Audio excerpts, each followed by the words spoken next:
Quelques grammes de bonheur à consommer sans modération. C'est parti. Quelques grammes de bonheur. Quelques grammes de bonheur. Quelques grammes de bonheur. Quelques grammes de bonheur. Quelques grammes de bonheur. Quelques grammes de bonheur. Quelques grammes de bonheur. Quelques grammes de Quelques bonheur. grammes de bonheur. 4 grammes de bonheur. Bonjour ou bonsoir, quelle que soit l'heure, bienvenue à tous. Aujourd'hui, nous sommes avec Diololi, 34 ans, qui réside à La Haye-les-Roses et qui est éducatrice spécialisée. Bonjour Diololi. Bonjour, Comment vas-tu? ça va et toi? Ça va, merci. J'ai le plaisir et la joie de te recevoir, donc ça va même très bien. Tu habites à La Haye-les-Roses, donc je vais te poser la question que je pose d'habitude aux gens que je reçois. Comment s'appellent les habitants de cette ville? Est-ce que tu le sais? Alors, aucune idée.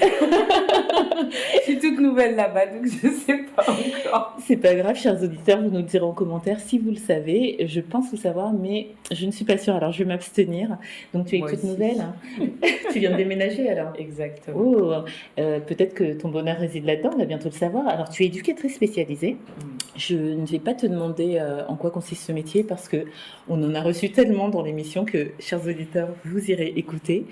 Alors on va plutôt parler directement de ton bonheur. Mon bonheur. L'un de tes multiples bonheurs que tu as eu au cours de ta vie. multiple bonheur de cette année 2024, Mhm. c'est mon glow-up. Ton glow-up. Ouais. Il y en a qui sont pas anglophones sur la chaîne. Qu'est-ce que ça veut dire exactement? C'est mon évolution personnelle, ma façon de m'être ouvert au monde et d'avoir changé d'œil. Waouh! Alors là, c'est très poétique et philosophique. Est-ce que tu peux nous en dire un peu plus, hein? Si tu dis que tu as glow up, c'est que tu es parti d'un certain stade et que tu arrives à un autre. Alors, même sans tout dévoiler, parce qu'il faut garder une part d'intimité, est-ce que tu peux nous en dire un peu plus? C'est le fait de comment te dire, d'avoir vu que ma personne comptait en fait et de faire les choses pour moi. Et à partir de ce moment-là, toutes les portes se sont ouvertes pour moi. Waouh! Ce que j'entends dans ce que tu dis, c'est que tu as des enfants en fait, je ne t'ai pas demandé. Oui, j'en ai 2. Tu as 2 enfants. Donc tu es maman. Donc ce que j'entends dans ce que tu dis, c'est que peut-être auparavant, non pas que tu vivais pour les autres, tu me dis si je me trompe, mais que tu donnais beaucoup aux autres au risque de Exactement. t'oublier. Exactement. Et est-ce qu'il y a eu un déclic à ce changement ou Un ras-le-bol. un ras-le-bol? Ouais, un ras-le-bol. Et c'est un ras-le-bol que tu as ressenti physiquement, psychologiquement? C'était un tout? Un tout. C'était une Un impression d'étouffer Ouais. peut-être? Ouais, j'ai été malade toute la fin d'année 2023. C'est des maladies chroniques, la respiration, l'eczéma, il y a tout qui m'est arrivé. Et en fait, je pense que mon corps il était en train de me dire qu'il n'en pouvait plus en fait, et qu'il fallait que je change. Oui, c'est vrai qu'on dit souvent que le corps parle. En plus, tu dis la respiration, on étouffe dans sa vie, la peau, on ne supporte plus rien, plus le contact de tout ce qui nous entoure. C'est une chose de se rendre compte qu'on n'en peut plus, mais comment est-ce qu'on fait le pas de poser des actes et de se dire, bon, il faut que ça change, Après, ça va changer. Tout dépend de la personne que tu aimes, mais moi, il a fallu que j'en discute un peu avec une personne et qu'elle m'ouvre un peu les yeux sur le fait que j'avais vraiment les yeux fermés en fait et que je vivais ma vie pour la vivre sans vraiment me poser de questions. Et à partir du moment où j'ai eu ce déclic-là, j'ai changé plein de choses. Et vraiment, hein, toutes mes portes elles sont ouvertes. Tout ce que j'entreprends à l'heure actuelle, j'ai l'impression que ça fonctionne en fait. Il y a eu comme un effet domino, c'est génial ça. Exactement. Et en quoi tu dirais que ça a été un bonheur et que ça l'est toujours, concrètement? Tu te sens... Je me sens beaucoup mieux. Je me sens légère, je me sens prête à tout péter et à pouvoir avancer sans aucun poids sur le dos. Waouh, ça c'est du bonheur.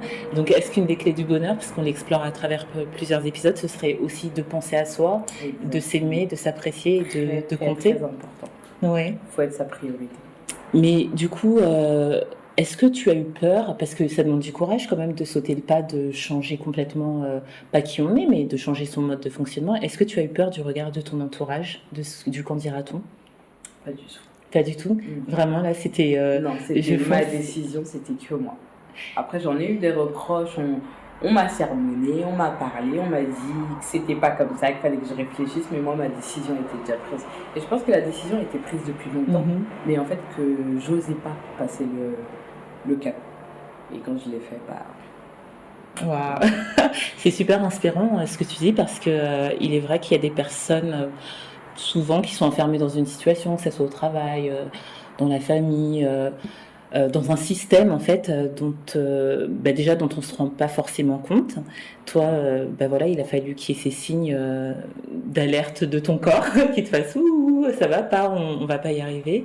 Et des fois, il faut s'en rendre compte, mais après, comme on le disait, il faut avoir le courage de sauter le pas. Et déjà bravo pour ça. Merci. Et merci de partager ça, parce que peut-être que ça allumera une étincelle chez les gens qui nous écouteront. Encore une fois, c'est pas être égoïste, c'est se dire et moi dans tout ça, parce que c'est pas prôner le chacun pour soi et il y a que moi qui compte, surtout que tu as des enfants, donc je suppose que tu t'occupes d'eux et très bien, mais que pour être bien aussi avec les autres, il faut être bien avec soi-même, et c'est le choix que tu as fait. Exactement. Et d'ailleurs, si vous étiez devant moi, elle a les yeux qui pétillent, un sourire lumineux. Tu sais, c'est quoi le pire?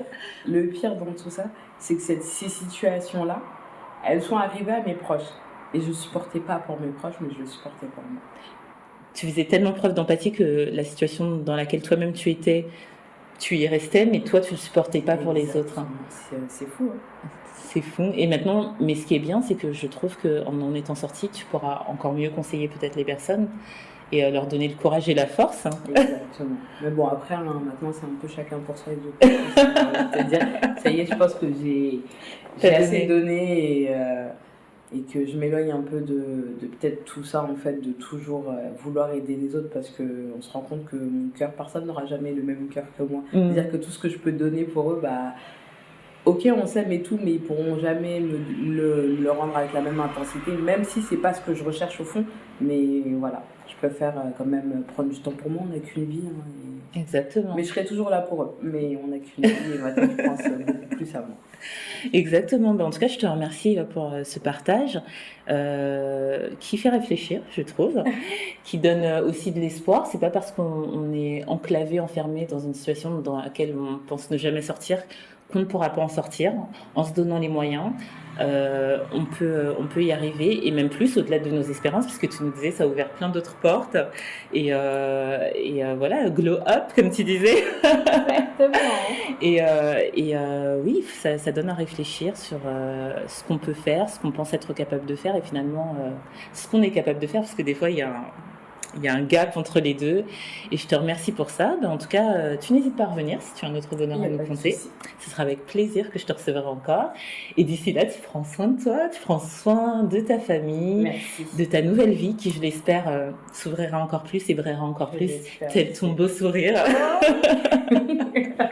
Et je te dis à très vite. À très vite. Bye. Bye. Et n'oubliez pas, vous autres, le bonheur, aussi léger soit-il, n'est jamais loin. Alors sachez le voir, vous en saisir et l'apprécier. À bientôt.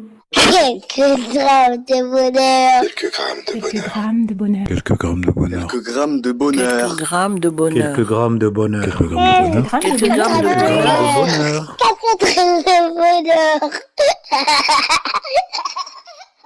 Également envie de donner un peu de bonheur en partageant le vôtre?